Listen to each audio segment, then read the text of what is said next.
प्यारे बच्चों, अस्सलामु अलैकुम। बच्चों, आज हम कविता नंबर 2 बाली ये धान की पढ़ेंगे। इसके कवि है डॉक्टर हनुमंत नायडू। देखिए, स्वय अध्ययन। नीचे दिए गए चित्रों की सहायता से प्राकृतिक सुंदरता दर्शाने वाला एक चित्र बनाकर उसमें रंग भरो। क्या करना है आपको? ये देखिए, यहाँ पर एक किसान दिखाई दे रहा है, उसके बाद पशु है, पशु यानी जानवर, उसके बाद यहाँ पर एक वृक्ष है, वृक्ष यानी झाड़, दरख्त, यहाँ पर देखिए पहाड़, यहाँ पर परिंदा, चिड़िया हैं, और उसके बाद में देखिए क्या है, झरना है, और क्या नज़र आ रहा है आपको। तो इस तरह से आपको इनमें से कोई भी एक चित्र लेकर आपको बनाना है और उसमें रंग भरना है। अब हम कविता पढ़ते हैं, तो शुरू करें। खेतों में झूम रही बाली ये धान की, झमक झमक चलती जो बेटी किसान की। खेतों में झूम रही बाली ये धान की, बूंदों ने प्यार दिया, बरखा ने पाला है, चंदा ने रूप दिया, सूरज रखवाला है।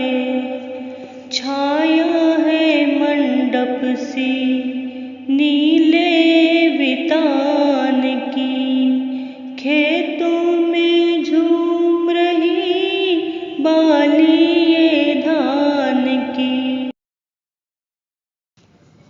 पेड़ों पर पंछी है, मेड़ों पर शोर है, वंशी की तान लिए आती हर भोर है, सखियों सी गाती है, किरणें बिहान की, खेतों में झूम रही बाली ये धान की, बाली ये धान की।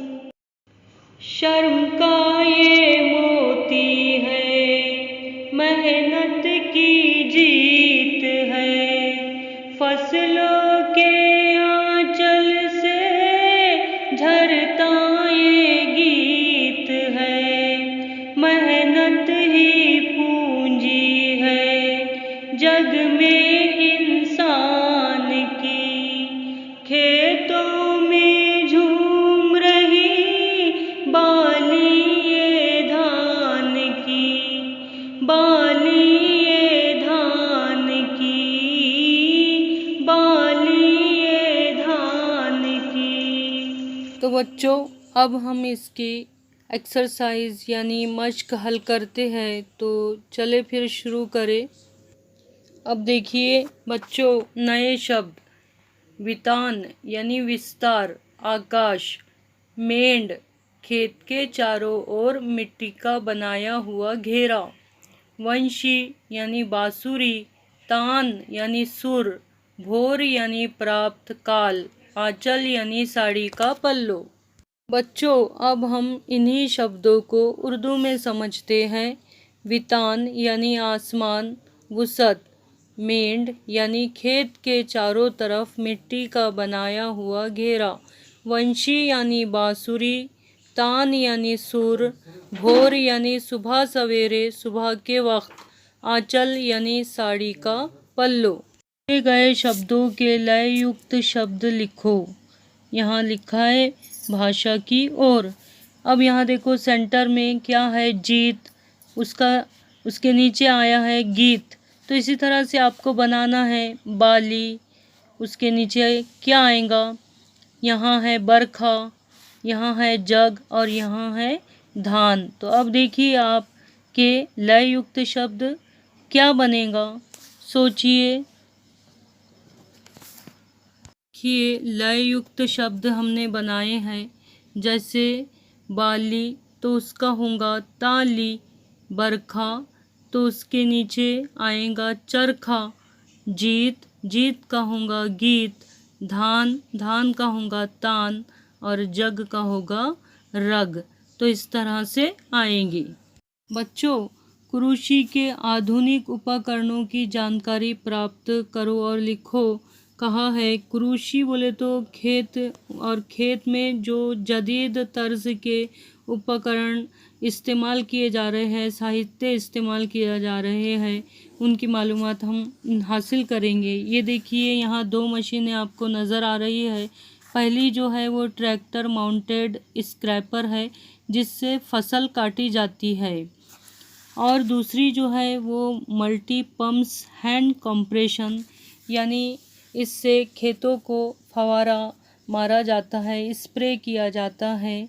कीड़े मार दवाएं, जो कीड़े मारने के लिए वहाँ खेतों से जहरीले मादों को खारिज करने के लिए दवाओं का छिड़काव किया जाता है, वो इस मशीन के ज़रिए किया जाता है।